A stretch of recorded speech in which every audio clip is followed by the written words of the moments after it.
CM योगी ने रामलला के दर्शन किए हैं और आपको बता दें कि सुबह 10:30 बजे अयोध्या में सीएम योगी मौजूद रहेंगे। संत समाज के साथ बैठक करेंगे सीएम योगी। बैठक के बाद चुनावी जनसभा के लिए रवाना होंगे सीएम योगी। तो सुबह 10:30 बजे अयोध्या में सीएम योगी मौजूद रहेंगे और बैठक के बाद चुनावी जनसभा के लिए रवाना होंगे सीएम योगी।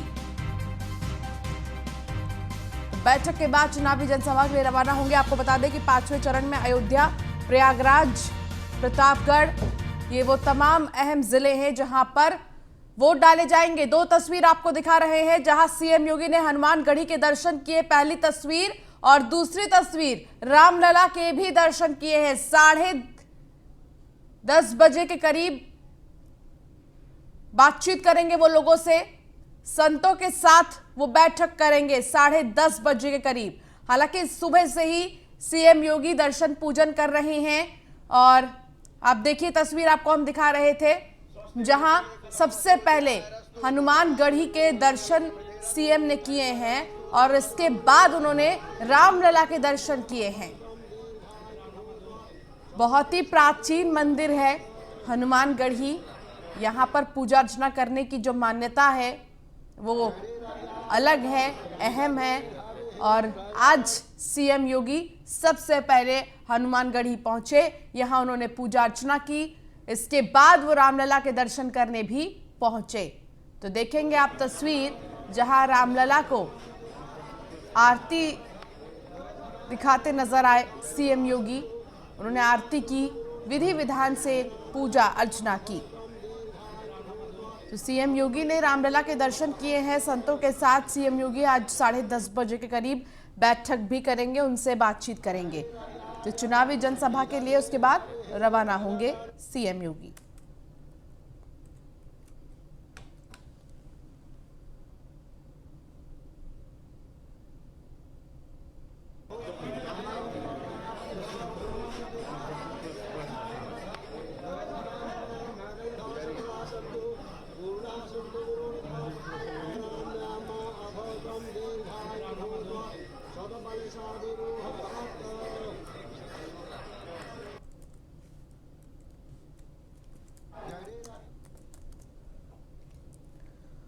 तो दो तस्वीर आपको हम दिखा रहे थे, हनुमानगढ़ी और रामलला के दर्शन किए हैं सीएम योगी ने, जहां वो सुबह ही मंदिर पहुंच गए और उन्होंने पूजा अर्चना की पूरे विधि विधान के साथ।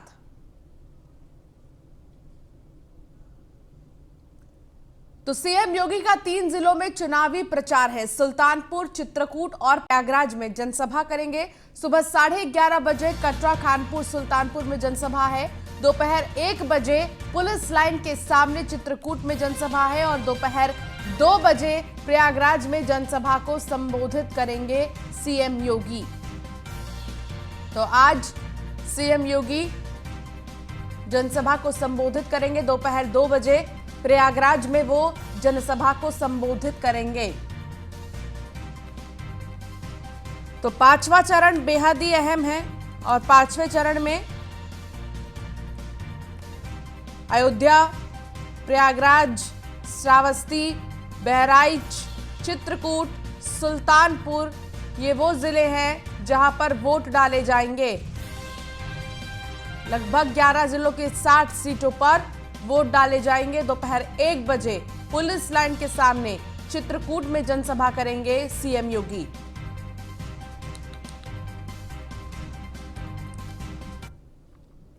गृह मंत्री अमित शाह यूपी में ताबड़तोड़ प्रचार करने पहुंचेंगे। आपको बता दें कि सुबह 11:40 पर अंबेडकर नगर में जनसभा है। दोपहर 1:25 पर प्रयागराज में चुनावी रैली है। दोपहर 2:45 पर सिराथू में जनसभा करेंगे। सिराथू से केशव प्रसाद मौर्य चुनावी मैदान में है। शाम को प्रतापगढ़ के रामपुर खास में चुनावी रैली करेंगे। तो अमित शाह का मिनट टू मिनट कार्यक्रम क्या कुछ है ये आपको हम बता रहे थे। दोपहर 2:45 पर सिराथू में वो जनसभा करेंगे और शाम को प्रतापगढ़ के रामपुर खास में चुनावी रैली करेंगे।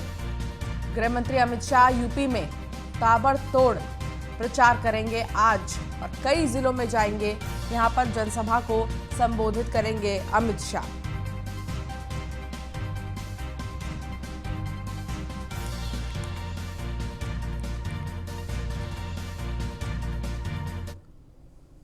वही केंद्रीय मंत्री अनुराग ठाकुर का भी चुनावी प्रचार है। प्रतापगढ़ और बाराबंकी में वो जनसभा करेंगे। सुबह 11:15 पर विश्वनाथगंज जनसभा को संबोधित करेंगे। दोपहर 1:15 पर नागेश्वर नाथ मंदिर से शुरू करेंगे जनसंपर्क। दोपहर 2:15 पर बाराबंकी में चुनावी जनसभा वो करते नजर आएंगे।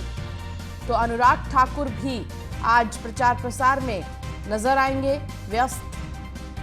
2 जिले ऐसे हैं जिनका वो दौरा भी करेंगे और साथ ही यहां पर चुनावी जनसभा है उनकी, प्रचार करेंगे। बीजेपी उम्मीदवार के पक्ष में वोट की अपील करेंगे आज अनुराग ठाकुर। प्रतापगढ़ और बाराबंकी में जनसभा को संबोधित करेंगे।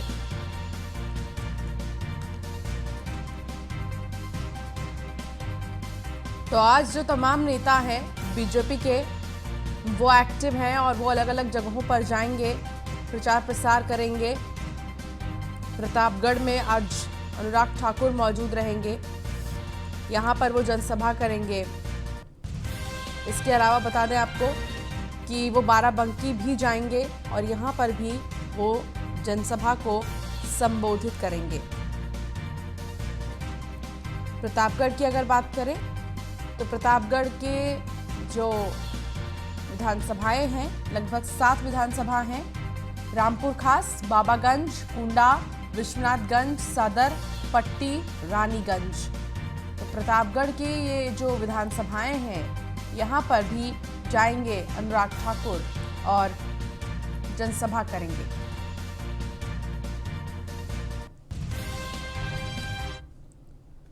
तो वही 5वें चरण के लिए अखिलेश यादव का प्रचार जोरों पर है। बहराइच और अयोध्या में आज गरजेंगे अखिलेश यादव। सुबह 11:25 पर बहराइच के पयागपुर में जनसभा करेंगे और दोपहर 12:25 पर अयोध्या में जनसभा करेंगे अखिलेश यादव। दोपहर 2 बजे राम की पैड़ी नया घाट में जनसंपर्क करेंगे अखिलेश यादव। तो अखिलेश यादव आज जनसभा करेंगे 2 अलग अलग जगहों पर। जोरों शोरों से प्रचार प्रसार में नेता जुट गए हैं, लेकिन सबसे महत्वपूर्ण आज नेताओं के लिए अयोध्या है, क्योंकि अयोध्या में राम मंदिर निर्माण का कार्य चल रहा है और लगातार एक फैक्टर इसको भी बनाया जाता है जब वोटों की अपील की जाती है। तो ऐसे में देखना होगा कि आज अयोध्या में जो नेताओं का जमावड़ा होगा, और ऐसे में बेहद ही दिलचस्प चीज कि आज अखिलेश यादव भी जहां अयोध्या जाएंगे तो वहीं सीएम योगी भी आज अयोध्या जाएंगे और यहां पर जनसभा को संबोधित करेंगे।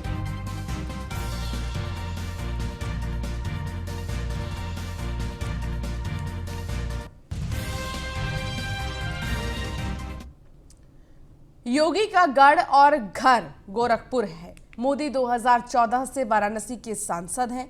कुल मिलाकर ये समझिए पूर्वांचल में बीजेपी के दिग्गजों की भरमार है और इसका असर चुनाव दर चुनाव देखने को मिल रहा है। लेकिन इस बार राह आसान नहीं है, इसीलिए आखिरी के 3 चरणों के लिए बीजेपी की प्लानिंग हटके है। 27 फरवरी को 5वें चरण की वोटिंग के बाद अंतिम 2 चरणों में पूर्वांचल में जीत का पंच मारने के लिए बीजेपी की रणनीति क्या है, आपको रिपोर्ट के जरिए समझाते हैं।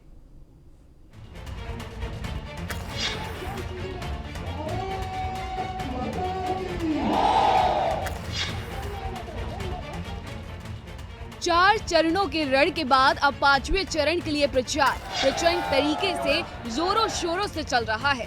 सभी पार्टियों ने आखिरी के 3 राउंड में बाजी मारने के लिए पूरी ताकत झोंक दी है, क्योंकि बची हुई 172 सीटों पर वोटिंग निर्णायक होने वाली है।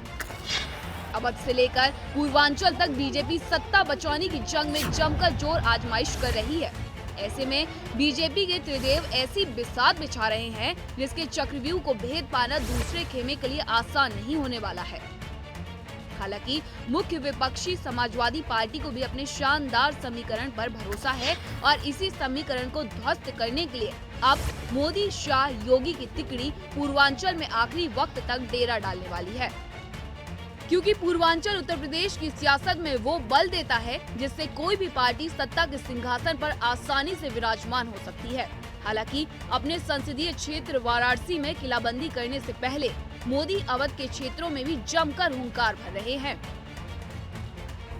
अमेठी पहुंचे प्रधानमंत्री मोदी ने कांग्रेस समेत विपक्षी पार्टियों को कोसने में कोई कमी नहीं की। उन्हें सच्चाई का पता 10 मार्च को लग जाने वाला है भाई, और इसलिए इस बार उत्तर प्रदेश रंगों वाली होली 10 मार्च को ही मनाना शुरू कर देगा।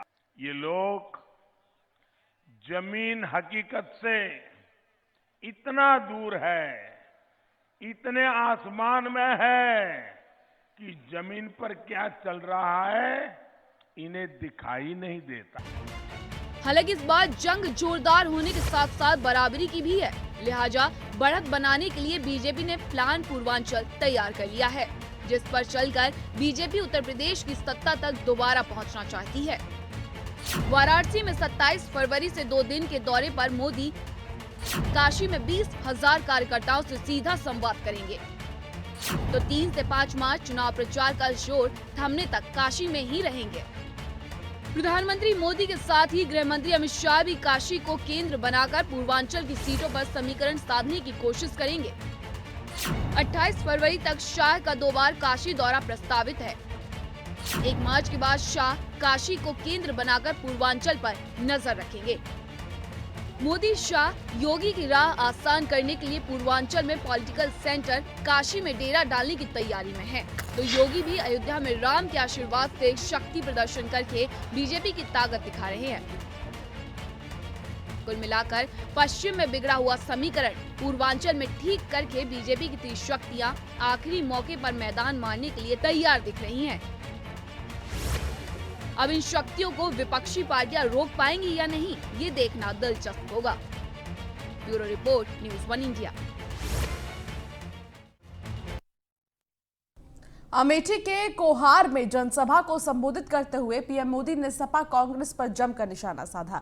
पीएम मोदी ने कहा कि गांधी परिवार ने रिश्तों की दुहाई देकर अमेठी को छला और गरीबों की जमीन हड़प ली है, जबकि बीजेपी ने जिले में 1500 करोड़ रुपए के विकास कार्य किए हैं। उन्होंने कहा कि अमेठी में भाजपा ने सड़क, मेडिकल कॉलेज, स्कूल, बाईपास का निर्माण करवाया है। विपक्ष के लोग परिवारवाद की राजनीति करते हैं, जबकि बीजेपी की डबल इंजन की सरकार विकास के काम करती है। इस दौरान पीएम मोदी ने दावा किया कि चुनाव के चारों चरणों में जनता ने बीजेपी को भरपूर समर्थन दिया है। 10 मार्च को परिवारवादियों को पता चलेगा कि गरीबों के लिए किए गए विकास के आधार पर वोट मिलता है।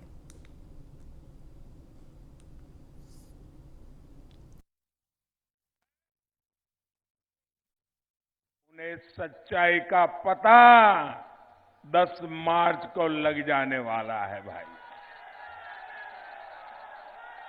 और इसलिए इस बार उत्तर प्रदेश रंगों वाली होली 10 मार्च को ही मनाना शुरू कर देगा। अमेठी, सुल्तानपुर के लोग तो जानते ही है कि परिवारवादियों की हमेशा से ही ये दिक्कत रही है। ये लोग जमीन हकीकत से इतना दूर है, इतने आसमान में है कि जमीन पर क्या चल रहा है इन्हें दिखाई नहीं देता है। साथियों, आज दशकों बाद यूपी में ऐसा चुनाव हो रहा है जब कोई सरकार अपने किए विकास कार्यों के आधार पर गरीबों के हित में किए गए कार्यों के आधार पर आज आपसे वोट मांग रहा है। वर्षों बाद ऐसा हुआ है, यूपी की सरकार सुधरी हुई कानून व्यवस्था पर वोट मांग रहा है। वर्षों के बाद ऐसा हुआ है जब यूपी में दंगे रुके हैं, अपराधियों की हिम्मत पस्त हुई है। वर्षों बाद ऐसा हुआ है जब मुख्यमंत्री अपने परिवार को आगे बढ़ाने भ्रष्टाचार का आरोप ऐसी किसी भी मुसीबत को इस चुनाव के मैदान में झेल नहीं रहा है। आज ऐसा हुआ है जब गरीब मध्यम वर्ग खुद आगे आकर कह रहा है आएगी तो एनडीए ही, आएगी तो एनडीए ही, आएंगे तो योगी ही। भाई और बहनों, जो ये परिवारवादी लोग होते हैं वो सत्ता में इसलिए आना चाहते हैं ताकि अपनी और अपने परिवार की ताकत बढ़ा सके और राजा महाराजा की तरह आप पर राज कर सके। हमें किसी ताकत के लिए सत्ता नहीं चाहिए, ना ही हमारी ताकत कोई बाहुबली या माफिया है। हमारी ताकत उत्तर प्रदेश की जनता है। उत्तर प्रदेश क्या गरीब है, उत्तर प्रदेश की माताएं बहनें हैं। वो आज देख रहा है कि कैसे बीते 5 सालों में भाजपा सरकार ने उसकी भलाई के लिए काम किया है। वो जानता है कि हर सुख दुख में हमारी सरकार उनके साथ खड़ी रही है। वो जानता है कि सरकार की योजनाओं का लाभ देने में हम कभी भी न जाति देखते हैं न मजहब देखते हैं। हम सिर्फ ईमानदारी से जो भी गरीब है, जो भी योजना का हकदार है, उसकी आवश्यकता की पूर्ति का प्रयास करते हैं।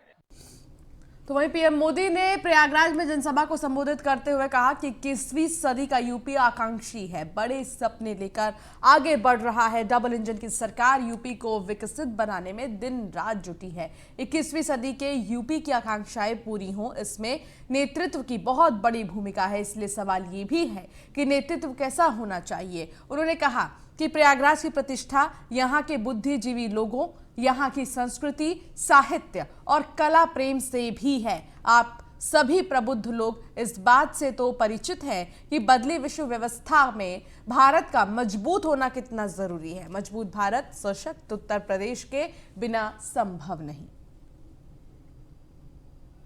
अपने 5 साल में उन्होंने 10 साल में 2 लाख और योगी जी ने 5 साल में 5 लाख नौजवानों को सरकारी नौकरी दी। और ये नौकरियों में भी सिफारिश का रास्ता नहीं, भ्रष्टाचार का रास्ता नहीं, जातिवाद का रास्ता नहीं, भाई भतीजेवाद का रास्ता नहीं, पूरी तरह पारदर्शिता के साथ गरीब के बेटे बेटी को भी रोजगार देने का काम किया। साथियों, हमारी सरकार ने युवाओं की दिक्कत को समझना, उनकी परेशानियों को दूर करने का ईमानदारी से प्रयास किया है। पहले उत्तर प्रदेश में पीसीएस की परीक्षा का सिलेबस और यूपीएससी का सिलेबस अलग अलग होता था और इसके कारण क्या होता था, छात्र छात्राएं इन दोनों परीक्षाओं की अलग अलग तैयारी करते थे। उन पर बहुत बोझ बढ़ जाता था, बहुत समय लगता था, धन भी बहुत खर्चा होता था। हमारी सरकार ने आपकी ये परेशानी समझी और अब आज यूपी, पीसीएस और यूपीएससी का सिलेबस लगभग एक जैसा कर दिया। यानी एक ही मेहनत से, उतनी ही मेहनत से आप दोनों परीक्षा की तैयारी करिए, दोनों परीक्षाएं दीजिए और आप आगे आकर के देश का भविष्य बनाइए।